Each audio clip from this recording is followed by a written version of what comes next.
Fala, fanático vascaíno, fanática vascaína, que alegria encontrar você aqui nesta segunda-feira, depois de um grande resultado, a vitória em cima do Vitória, a convocação do Paulo Henrique para a seleção brasileira. Agora dá uma respirada no Campeonato Brasileiro. Chega deixando o seu like, comenta e compartilha e se inscreve no nosso canal, dá aquela moral pro fanático vascaíno. Hora de falar sobre o Vasco da Gama, que venceu de forma suada, sofrida, mas com gol nos acréscimos do GB. Primeiro gol do GB com a camisa do time profissional na temporada, vitória por 4-3 contra o Vitória. O primeiro time na zona do rebaixamento, resultado fundamental, até porque permitiu ao Vasco abrir 8 pontos em relação ao Z4. Nesse momento o Vasco soma 33 pontos contra 25 do clube baiano. Jogo marcado por polêmicas e reviravoltas. O Nuno abriu o placar a favor do Vasco, o Ryan marcou 2 vezes, o Vasco conseguiu se colocar em dificuldade, mesmo vencendo por 3-2 e com um jogador a menos. Tomou o 3-3 e o gol do 4-3 veio no finalzinho, cabeçada do GB, depois de lindo cruzamento do Piton. Há muita reclamação de jogadores e da comissão técnica do Vitória por conta da expulsão do Lucas Halter. Confusão, empurra, Lucas Halter empurra o PH, recebe o segundo cartão amarelo e é expulso. E é também por conta dessa saída que o Vitória se enfraquece na reta final do jogo. Só para completar, queria registrar a palavra do Renato Kaiser, atacante do Vitória, abre aspas para ele, declaração depois da partida. O repórter perguntou qual foi a dificuldade do Vitória. Ele responde, a dificuldade foi o juiz. Vocês viram? Eu não vou repetir o que o Marlon do Grêmio falou ontem, mas enquanto não profissionalizar a arbitragem, vai ser essa várzea aí. Só para registrar que ontem o Grêmio perdeu sendo muito prejudicado pela arbitragem no jogo contra o Red Bull Bragantino, marcação de pênalti nos acréscimos, expulsão para lá de polêmica envolvendo o Kahneman, e o Marlon cobrou demais, falou que tá tudo errado, que a arbitragem é uma grande vergonha.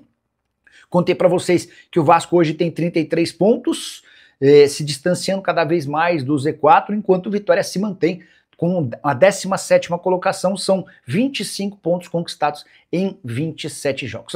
Depois da partida, jogadores do Vitória fizeram um bolinho em cima do árbitro e o Carlinhos, ex-centroavante do Flamengo, também foi expulso. PH é seleção, Paulo Henrique. Há um mês no jogo com o Chile, ele estava no Maracanã torcendo para o Brasil e agora foi convocado. Wesley, da equipe da Roma, se machucou ontem no jogo diante da Fiorentina e Paulo Henrique foi convocado para a seleção brasileira. Primeira convocação na carreira do atleta e muito mais do que merecida. Tem jogado demais, muita força física. O PH merece essa convocação para 2 amistosos bem longe. O Brasil enfrenta a Coreia do Sul na próxima sexta-feira, 8 da manhã, pelo horário de Brasília, e no dia 14, ou seja, na outra terça-feira, às 7h30 da noite, horário de Brasília também, enfrenta a equipe do Japão. Detalhe, no dia seguinte, o Vasco tem um jogo importante com o Fortaleza, ou seja, PH está fora, não vai enfrentar o Fortaleza. Um baita desfalque, mas nesse momento tem que ser pensado na carreira do atleta. Quão importante é para o Paulo Henrique ter essa convocação, vestir a camisa da seleção brasileira e representar o Vasco dentro desse cenário. Então, parabéns ao Paulo Henrique, merecidíssima a convocação. Desfalcar contra o Fortaleza será uma consequência. E quem também foi convocado foi o Puma Rodrigues para a seleção uruguaia. E provavelmente também vai desfalcar o Vasco, porque são 2 amistosos, um deles contra o Uzbequistão, e a viagem de volta ela é longa. Chance para o Paulo Ricardo, para o Paulinho da base, jogar contra o Fortaleza. Mas aí é um tema que o técnico Fernando Diniz vai ter alguns dias para trabalhar, porque ele deu 2 dias de folga, hoje e amanhã. O time volta às atividades na quarta-feira, no CT Moacir Barbosa, e o Fernando Diniz vai ter muito tempo para trabalhar o time. Aliás, falando no Fernando Diniz, ontem quase 20 mil torcedores estiveram em São Januário apoiando, vaiando, incentivando, torcendo. O torcedor é isso. O torcedor, ele tem todo o direito de vaiar, de elogiar, de cantar, de ficar triste, de ficar feliz, de expor os seus sentimentos. Assim como eu narro no canal Fanático Vascaíno com um sentimento, e o sentimento é de um torcedor do Vasco da Gama, como certa vez disse o Marcelo Barreto no Redação Sport TV, a minha narração é sob a ótica de um torcedor. Quem vai para a arquibancada, quem fica na rede social, tem todo o direito de extravasar, sempre buscando aquele limite, né?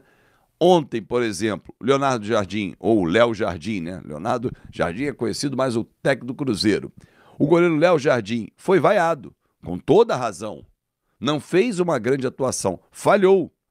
E aí na coletiva, ironicamente, mas corretamente, Fernando Diniz disse, pô, beleza, ele agora estreou no Vasco. Ele sentiu o que é jogar no Vasco da Gama, um clube desse tamanho. Porque o torcedor, claro, que tem todo o direito de vaiar. Outros grandes jogadores já foram vaiados. Roberto Dinamite foi vaiado, Romário Edmundo, Pedrinho, Felipe, Carlos Germano, Acácio. Todo grande jogador já foi vaiado. O que o Léo Jardim precisa fazer, na minha avaliação, é corrigir erros que ele tem sistematicamente. Qual é o maior erro dele? Saída do gol. Ele debaixo da trave é muito bom, mas sair para cortar um cruzamento, sair para abafar um jogador que vem no mano a mano, ele não tem essa característica marcante. Ela é decepcionante. E esse trabalho tem que ser feito constantemente, sistematicamente. Bom, vamos falar do jogo de ontem, porque os crias decidiram para o Vasco. Rayan e Verratti, ou melhor, Rayan e GB. O Verratti foi para o banco. Aliás, é uma discussão que rolou ontem durante o jogo. Pô, o Verratti não pode mais ser titular. Eu acho que nesse momento é hora de preservar o Verratti. Talvez, se o Verratti tivesse entrado no segundo tempo, como foi o GB, que decidiu o jogo, né, que fez o gol da vitória, poderia ter sido o Verratti. Aí estaríamos exaltando o artilheiro do Brasil. Mas não foi. Ele não está bem, não está conseguindo ser o homem-gol que nós esperamos e que já vimos muitas vezes.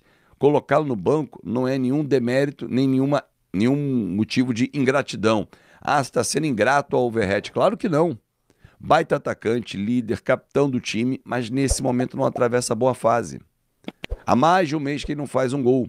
O Vasco tem o segundo melhor ataque da competição, ao lado do Palmeiras. Só que a defesa, e sem o Cuesta, como é que despenca, né? Tem a terceira pior da competição. Por isso que o Vasco está no meio da tabela. Se ele tivesse o segundo melhor ataque e a 10ª melhor defesa, o Vasco com certeza estava mais acima. Ontem foi um sufoco danado. Achou um gol, como bem disse o Fernando Diniz na coletiva.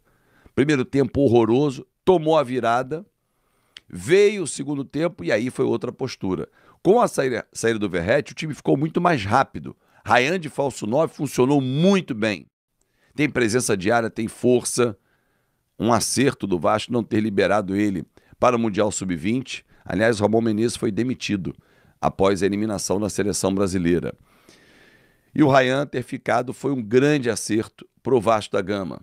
Jogador de muita qualidade, muita força, fez 2 gols ontem de personalidade, bateu bem o pênalti, de novo, já tinha feito contra o Santos, ontem contra o Vitória. E o Andrés Gomes, o colombiano, entrou muito bem. O técnico Fernando Diniz vai ter trabalho a partir de quarta-feira, quando o time volta a treinar.